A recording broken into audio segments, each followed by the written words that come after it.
Thanks to you, I'm in a big mess now, and no food either. This really sucks. This is GTV. Our videos go to 11. Yahoo! Time to take a trip back and remember a highly influential role-playing game series, Cosmic Fantasy.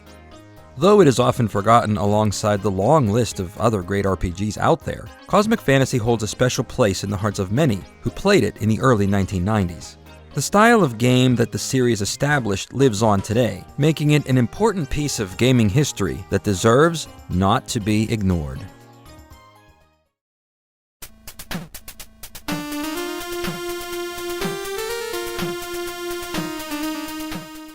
In the 1980s, Japan's economic miracle was in full swing. Every industry, from automobiles to appliances, were conquering markets around the world. This extended into computer and video games, which fully came into its own by the 1990s. A plethora of computer configurations appeared throughout the 80s, and with that came games of every kind. These stayed in Japan for the most part, though arcade and TV games did make their way across the sea. The most popular genre that emerged from the PC game market was the role-playing game, often shortened to RPG, as we all know. The way PCs were built, with multiple configurations across different price levels, differed from that of the TV game market, where each unit was identical, meaning the static screens and text menus were workable for both the high and low-end PC user, while action games just couldn't cut it. Therefore, it made perfect sense for the RPG genre to flourish on those PC boxes way back when. Game series like Ys and Dragon Slayer got their start on Japanese PCs before migrating over to TV game machines, which by the mid-1980s offered similar power at a much lower price. In 1988, a breakthrough arrived with the release of what was called the CD-ROM, an attachment for the PC Engine. The first TV game CD player allowed for games with full animated visuals and recorded voiceovers, something that had only been seen before in Laserdisc arcade machines and the most expensive high-end home computers. Some of those early games took advantage of the jump in technology, licensing popular manga and anime characters, as well as recording artists, letting other media come to life in video game form. Telenet Japan, a company that had established itself in the Japanese PC arena, released their first PC Engine CD-ROM game, Valis 2, in 1989, which featured brief animated visuals with spoken dialogue between stages. The reception of Valis 2 encouraged Telenet to raise the bar further, to create a new, wholly original series that would tell a story through high-quality animated visuals interspersed between gameplay. Or in other words, a playable anime saga. Work began in 1989 on this new interactive game. From the onset, it was decided that a role-playing game would suit this format best, as players would feel more interaction with the characters through readable dialogue and exploration outside the animated visual scenes.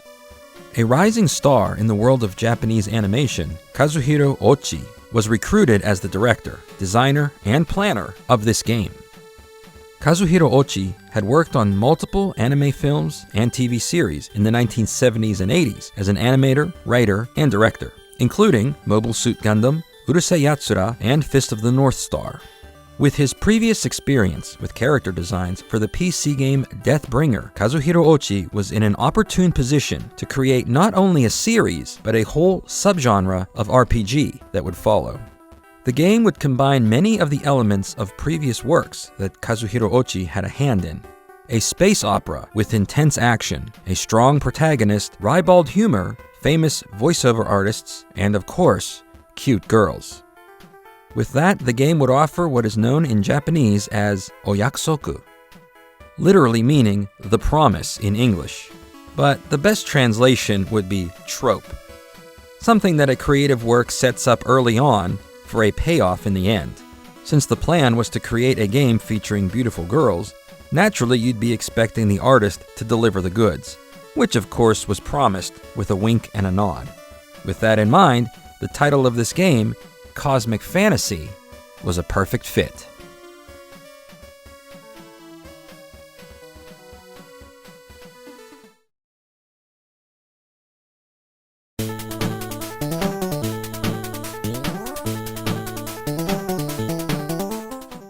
On March 30th, 1990, Cosmic Fantasy Boken Shonen Yu, in English, The Adventures of Yu, was released for the PC Engine CD-ROM.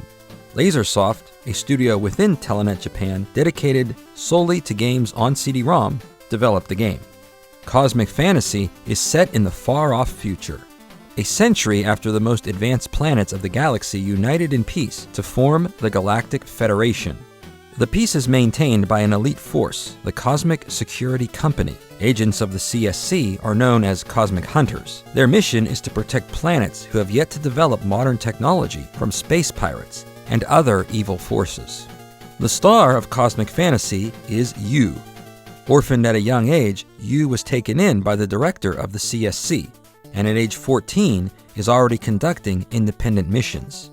His tanuki-like motorcycle, Momo, and his spaceship AI module, Mother, give Yu the sense of family missing from his life.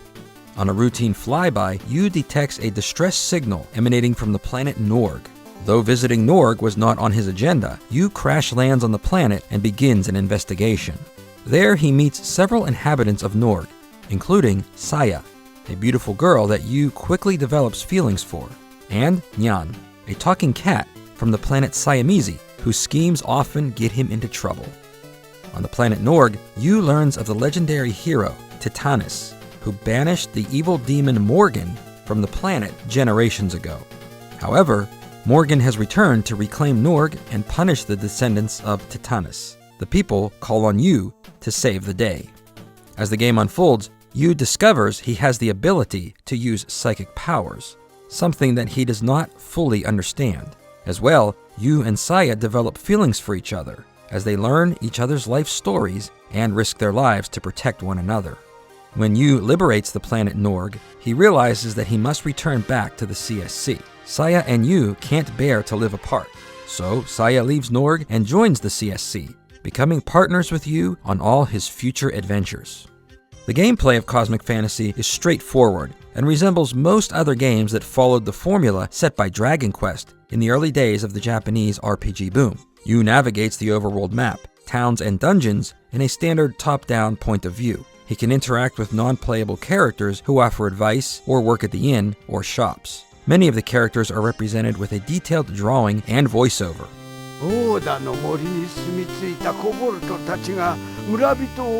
Some scenes between battles also feature a narrated voiceover without animation. バネの村を救ったユウが次に訪れたのは Battles take place on the overworld map, with you and others having the option to attack, use items or magic, and of course run. The game also, thankfully, has an auto battle option, as most battles in RPGs are nothing more than attacking and taking 2 or 3 hit points of damage until the battle is won. The battle scenes are done in a first-person point of view, without the character seen on screen. This format would remain throughout the series, with improvements made in later installments. Cosmic Fantasy was a hit right from the start. Word-of-mouth advertising quickly spread about the amazing visuals and voice acting. As well, the risque Oyakusoku added to the fun. The gaming media in Japan covered Cosmic Fantasy as a new and exciting title. Game reviewers praised the visuals and voiceovers of the game, but were very critical of the loading times found therein, which were frustrating and slowed down the game. Every action that required the game to load new data, such as music or a visual scene, forced the player to wait. In an RPG, that happens a lot. Regardless of those technical problems, Cosmic Fantasy Boken Shonen Yu became a popular favorite on the PC Engine. A sequel wasn't far behind.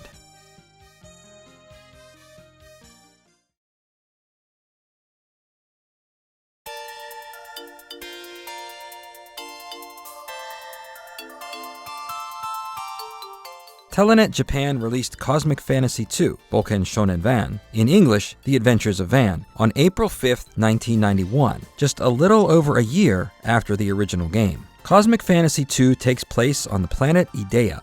There, a young boy named Van lives a simple life in a farming village on Clan Island. One day, Van learns of a plot by an evil wizard named Galum to kidnap the princess of planet Idea.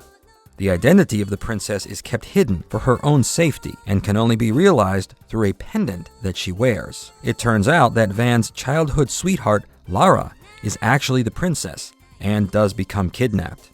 Furthermore, the princess has the power to grant immortality to the man she marries, which, if Lara were forced to marry Gallum, would make him unstoppable. Van sets out to rescue Lara, but it's too late, as when he confronts Gallum face to face, the wedding had already taken place. Gallum sends Van through a time warp 20 years later to a world where he rules the entire planet. In that distant future, a rookie cosmic hunter by the name of Lim comes to Idea in search of Piku, son of Nyan, only to get captured herself. As planet Idea has been ruled by Gallum for 20 years and is not technologically advanced, visiting there is against CSC regulations. The cast of the original Cosmic Fantasy, Yu, Saya, and Nyan, come to Lim's aid and helps Van defeat Gallum to liberate planet Idea. Despite destroying Gallum, Van could not rescue Lara. She leaves behind her pendant, so Van can always remember her. With a new life in the future and new friends made along the way, Van joins the CSC, becoming partners with Lim, and sets out on a new life as a cosmic hunter. Upon release in 1991, RPG fans were very impressed with Cosmic Fantasy II. Some scenes of the game were truly unforgettable. The presence the Cosmic Fantasy series had, so far in Japan, grabbed the attention of a small American game publisher, Working Designs. The company operated with the sole mission of localizing the best games left behind in Japan by bigger publishers. Cosmic Fantasy II would become the biggest project up to that point that Working Designs had ever taken. Many changes were made from the Japanese version. Naturally, the text and voiceovers were now in English. Some characters were renamed, as Lim is now known as Babette, Yu is called Cobra, while Saya, Lara, Piku, Nyan, and the evil Gallum get a slight change in pronunciation, becoming Seyo, Pico, Nayan, and Galum, respectively. The English text featured humorous dialogue that would become a signature part of Working Designs' localizations. Puns, clever wordplay, and references to real-world pop culture were all present in the English Cosmic Fantasy II, a move that was made to match the feeling that the script in Japanese also had. Not only Cosmic Fantasy, but many Japanese games were filled with humor that was untranslatable, and therefore always left out in English. Other changes to the game include English lyrics to the ending tema, while the opening was left as an instrumental. Narrated segments without animation were left out.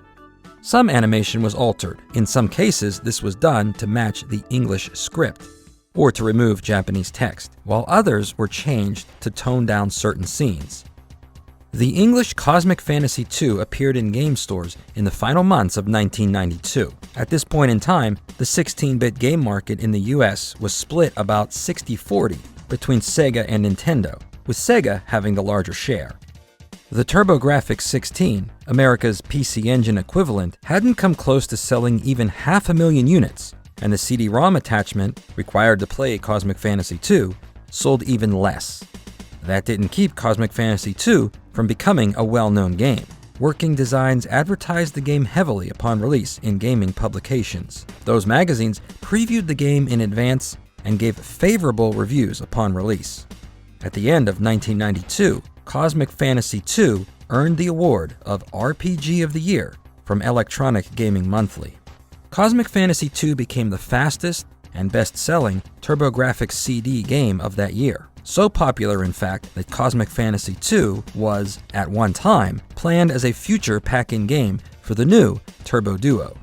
That is, once the original Turbo Duo production order of 20,000 units were sold. Unfortunately, those 20,000 never sold out, and the switch never happened. Despite that, Cosmic Fantasy II has gone on to be remembered by so many of the so few original TurboGrafx fans as one of the best games ever released in America, and well worth the price of the TurboGrafx CD just to play it. As anyone who has ever played Cosmic Fantasy II will tell you, Working Designs promised a sequel in the game, as townspeople seemed to have insider knowledge about the future of the series.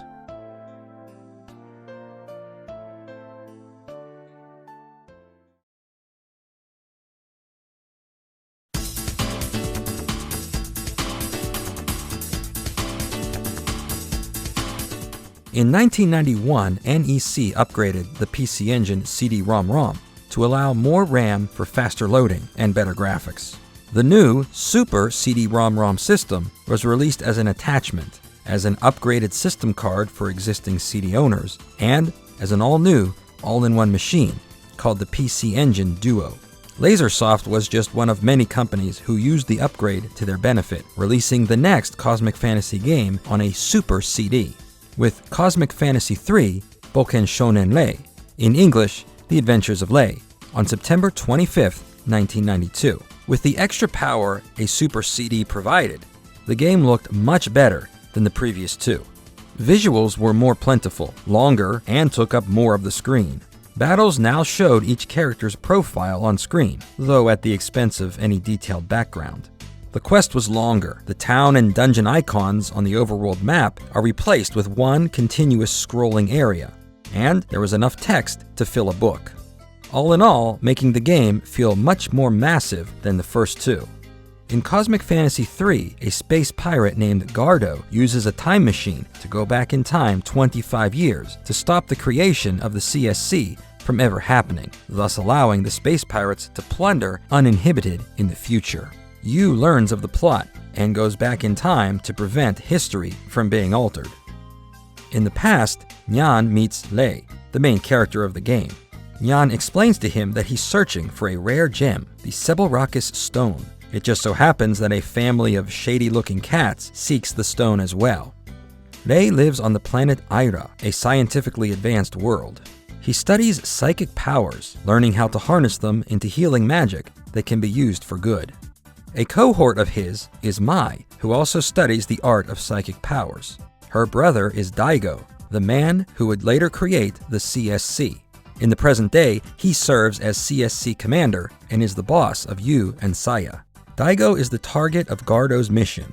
If he can kill Daigo, the CSC will never be created, and Cosmic Hunters will no longer exist in the future. As the events of Cosmic Fantasy III take place, Yu learns that Lei and Mai are actually his parents, and is able to learn what they were like beyond his faint and fading childhood memories. In the epilogue of the game, the events between the past and present are bridged. The purpose of the Sebelrakis Stone is realized. The CSC is founded. Lei and Mai get married and give birth to Yu. Nyan settles down too. There's also a preview of events that take place in the next game, Cosmic Fantasy IV, set for release in the far-off year of 1994. As American fans were promised in Cosmic Fantasy II, the next game would eventually be released in America. Cosmic Fantasy III was previewed in gaming magazines in 1993, always listed as coming soon. During that wait, Working Designs would continue in the tradition of Cosmic Fantasy II, releasing games with high-quality animation and voiceovers, such as Exile and Vastille, as Cosmic Fantasy III continued to be localized. 1993 turned to 94. The Turbo Duo was all but dead. TTI, who was in charge of the Duo in America, had closed, and the successor company, Turbo Zone Direct, continued operations by offering mail-order back catalog games and repairs. A few games left unreleased by TTI were also later sold there. However, Working Designs decided to move on. Without a proper distribution channel, Cosmic Fantasy III was left unreleased, despite the rumors that the game was 100% finished. To this day, the Working Designs version of Cosmic Fantasy III has never been seen in public, and no information exists on its whereabouts. All we can do is look up at the stars and dream of what might have been.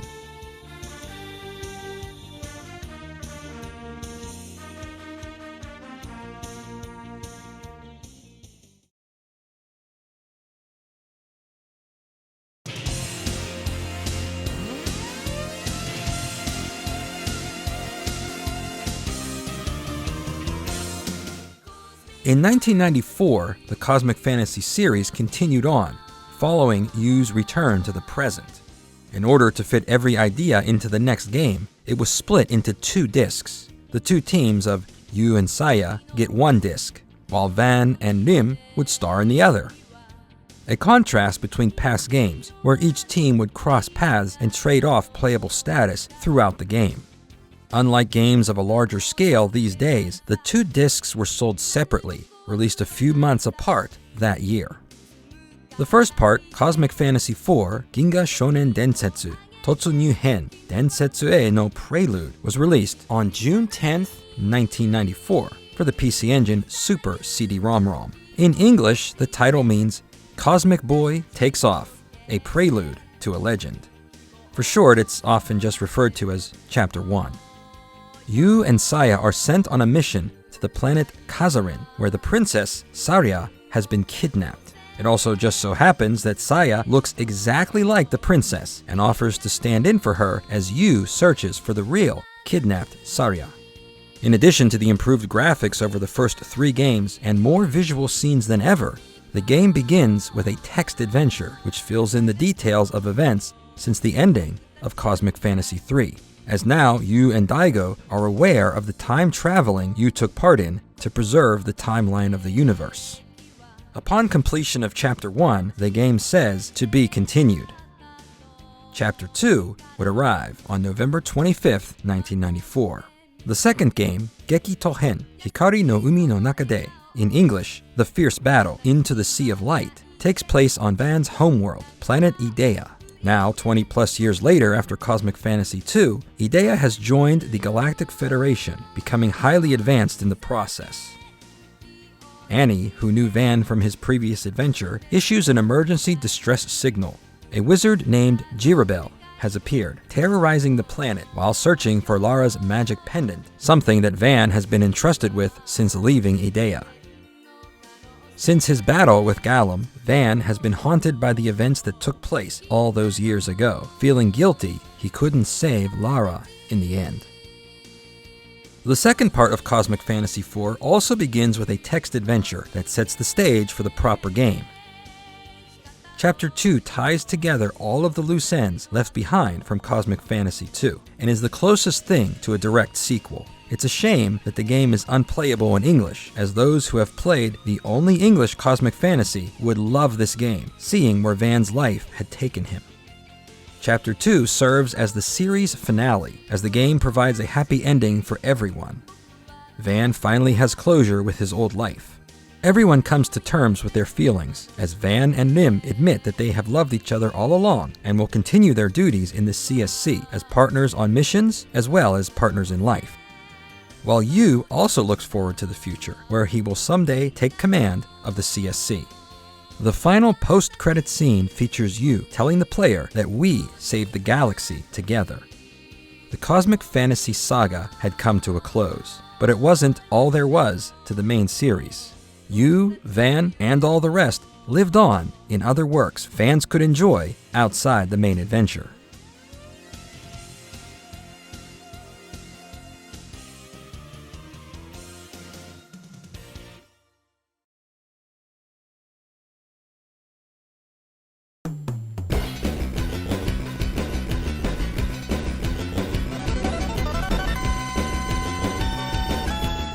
The popularity of the Cosmic Fantasy series led to adventures beyond the 5 proper games. In December 1991, Telenet Japan released a game for the PC Engine CD-ROM that let many of its stars cross over, with the Sugoroku 92 Nari Agari Trendy, often called Naritore for short. The game is somewhat like Monopoly, a board game where the characters start out as low-level employees at a mega corporation, set out to become president and the richest person in the world. Money is earned by answering quizzes and winning various minigames. You can play as Yu, Van, Saya, or Rim, as well as Yuko from Valis, Yoko Minami from Avenger, Tetsuya from Super Albatross, or Guy Kazama from Last Alert. Strangely enough, the cover artwork from Naritore was reused for the Genesis game Sid of Valis. In 1992, the first 2 Cosmic Fantasy games were put onto one disc and released for the Sega Mega CD in Japan as Cosmic Fantasy Stories. Essentially, the Mega CD and PC Engine CD versions are the same, but the Stories version makes some graphical improvements and allows non-active characters, such as Momo, to be playable in battles. The difficulty has been altered, easier in some places, harder in others, while loading times are much shorter, though of course still exist. In 1993, the visual scenes of Cosmic Fantasy 1 and 2 were sold separately as a PC Engine non-Super CD in Cosmic Fantasy Visual Collection. The disc contains no gameplay at all, only the animations of the first two games, along with songs from the third. A separate collection of visual scenes from the Valis series was also released on the same day. The story of the first Cosmic Fantasy was novelized in 1992. The Adventures of You, the novel, follows the plot of the game closely and at 216 pages makes for a great read. At the same time, PC Engine Fan Magazine began running a manga series written by Kazuhiro Ochi that featured short stories that took place between Cosmic Fantasy 2 and 3. In 1993, those stories were published into two separate manga books and were actually advertised in-game. PC Engine Fan also published guidebooks for all 5 Cosmic Fantasy games, featuring full-color pages of artwork, character profiles, maps, bestiary, as well as staff interviews and sheet music for some of the in-game songs.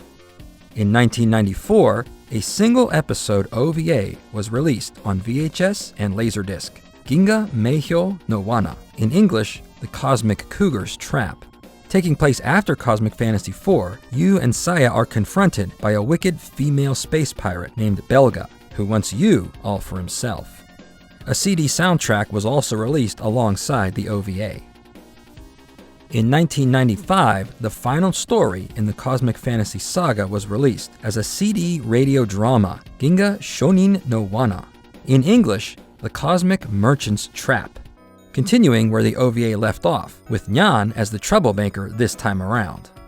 While the Cosmic Fantasy series was running in Japan, Telenet operated a game center in Hawaii called Cosmic Fantasy. A strange concept, as Telenet wasn't really in the arcade business, and Cosmic Fantasy games weren't really the focus of the operation. The game center was promoted as a destination for Japanese tourists in Hawaii, and featured standard arcade video games, prize machines, and a small restaurant, which, unfortunately, didn't sell any of Saya's great cooking that Nyan just couldn't get enough of.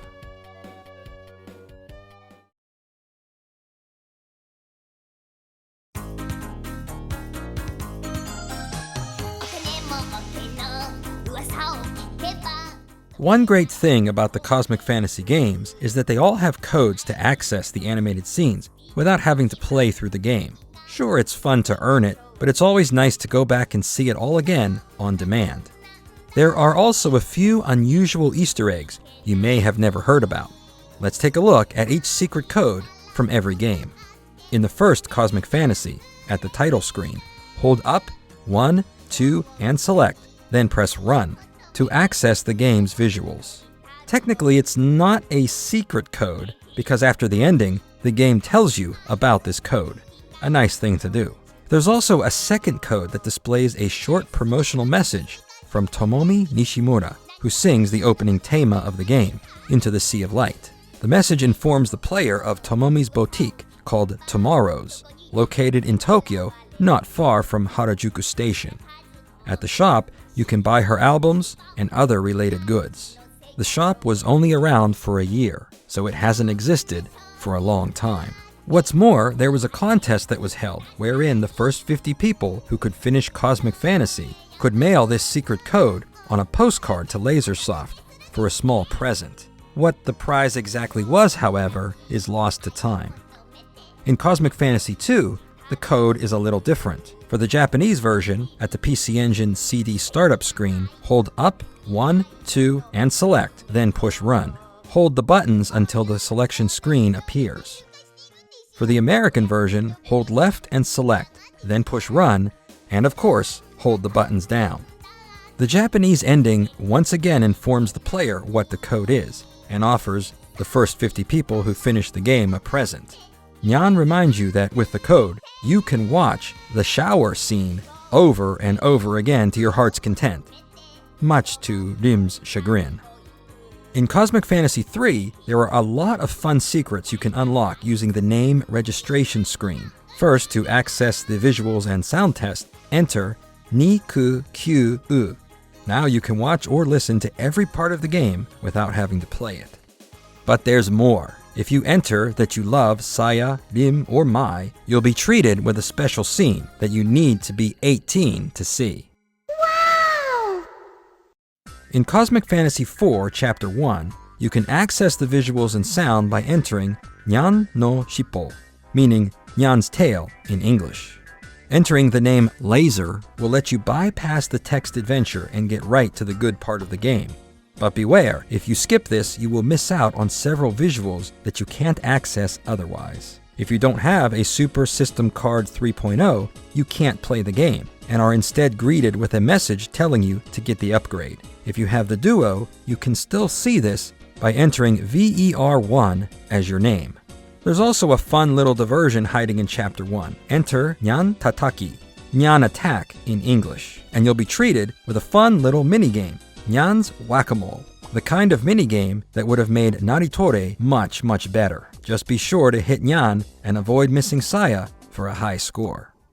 That isn't the last Easter egg. There is one more. It's very hard to find, but for those who found it, earned quite a reward. In the text adventure portion, about halfway through, you can visit the office where Laya works. At the start of the text adventure, you meet her in the pool, and she says she looks forward to seeing you later. In the office, talk to her. After reaching the end of the conversation, choose the Examine command and then choose Laya 5 times. After that, use psychic abilities will kick in. Wow! In Chapter 2, you can unlock the visuals, but if you use any codes from Chapter 1, Nyan will appear and chide you for trying to do things the easy way. This also works with codes from Cosmic Fantasy III, by the way. The Easter eggs for Chapter 2 require new codes, except Laser, which lets you skip the text adventure. First, to unlock the visuals and music, enter Nyan no Furoshiki, meaning Nyan's Bindle. You won't be able to see all the visuals unless you play the text adventure, however. If you enter Saya no Presento, you can unlock a special mode where you can listen to all spoken dialogue. There's also a set of answering machine messages from you, Saya, Ban, Rim, and Nyan that are pretty funny. もしもし、お電話ありがとうです。あっしは今仕入れに行ってるんですよ。後からちゃんとかけ直すですから、発信音の後に名前とメッセージを入れといておくれですよ。Now it's time for the craziest Oyakusoku of the series. First, a little backstory. Chapter 1 and 2 were released around the time of the Cosmic Fantasy OVA, which was mentioned in Chapter 1 several times. In fact, Nyan demands that you buy it in the game. If you enter the save file name as Video o Kata yo, meaning I bought the video, yo, you'll be treated to a special minigame called Yakyu Ken. This is a simple Janken game, known in English as rock, paper, scissors. Except the loser of each round has to take something off.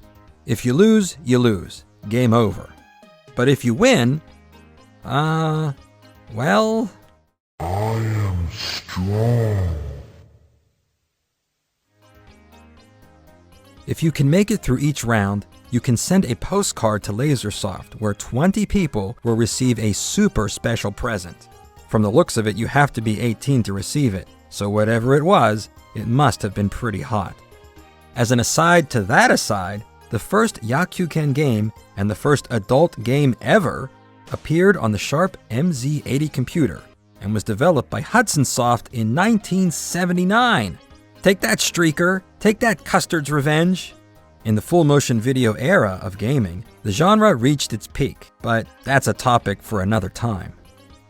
And before you ask, there's no way to see Rim or Saya. It's just Van every time you win.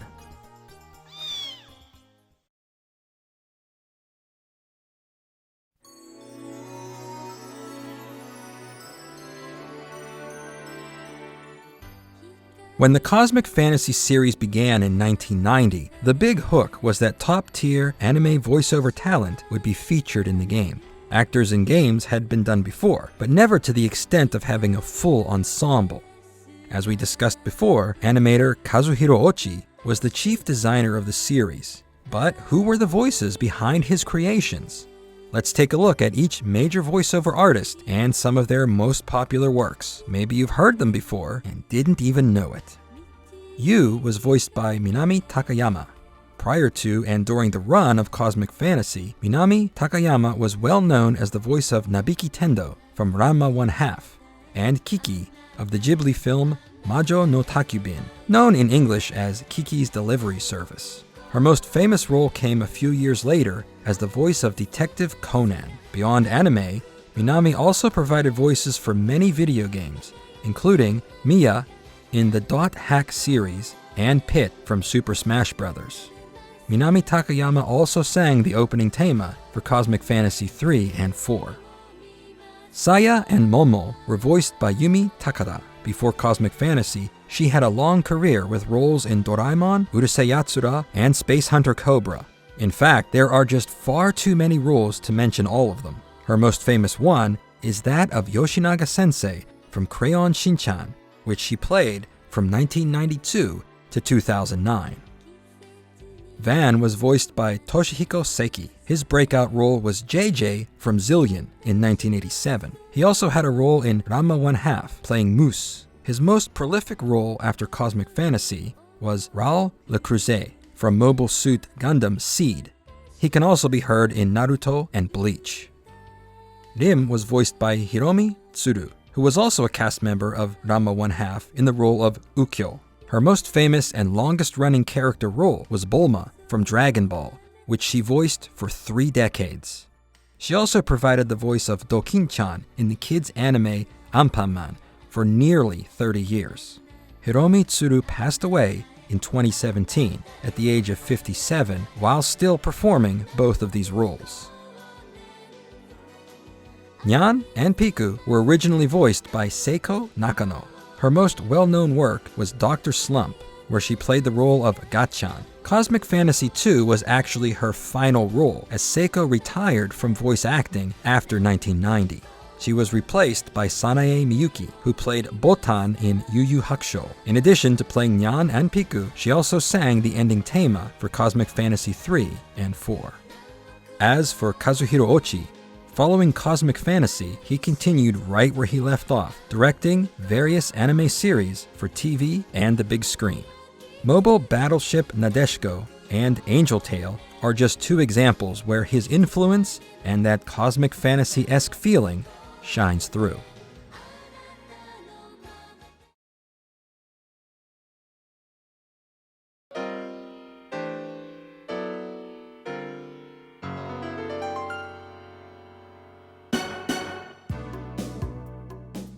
Telenet Japan and its subsidiaries never tried anything as ambitious as the Cosmic Fantasy series ever again.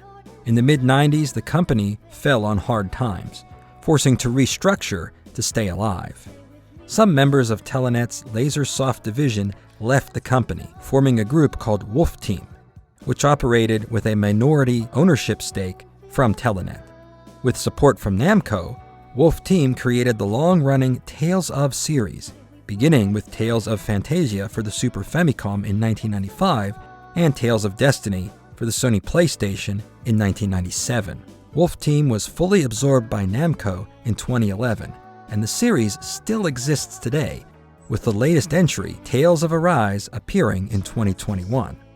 As well, members of Wolf Team would go on to form Tri-Ace, developer of the Star Ocean series, published by Square Enix, which also exists to this day, with Star Ocean: The Divine Force released in 2022.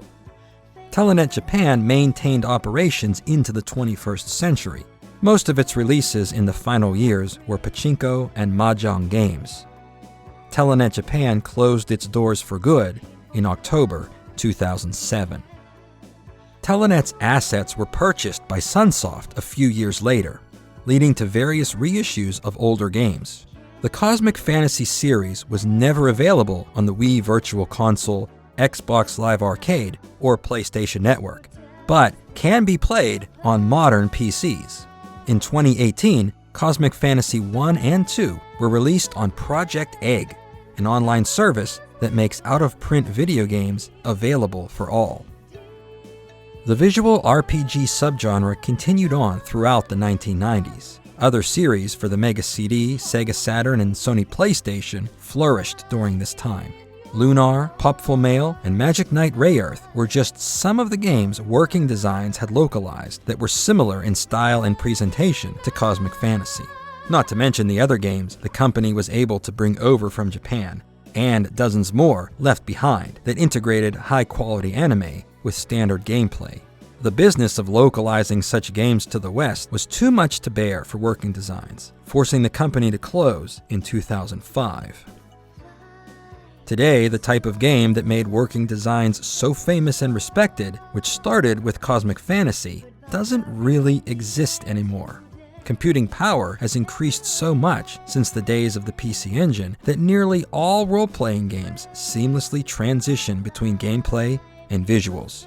There isn't that wow factor that there once was when a game broke away from the overhead map or battle to show close-ups of characters with spoken dialogue. Today, it's expected.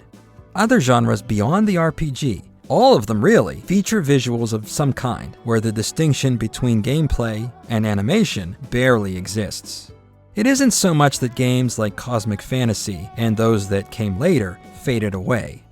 The rest of gaming caught up with them, improving upon them, so much that to make a so-called next Cosmic Fantasy game really is just making a game, like any other out there that exists today.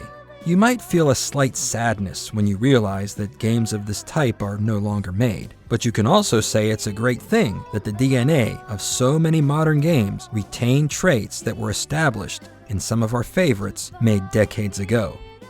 Every time I put the controller down to watch some of the story unfold, I always see a little bit of Cosmic Fantasy, a tribute paid to a common ancestor.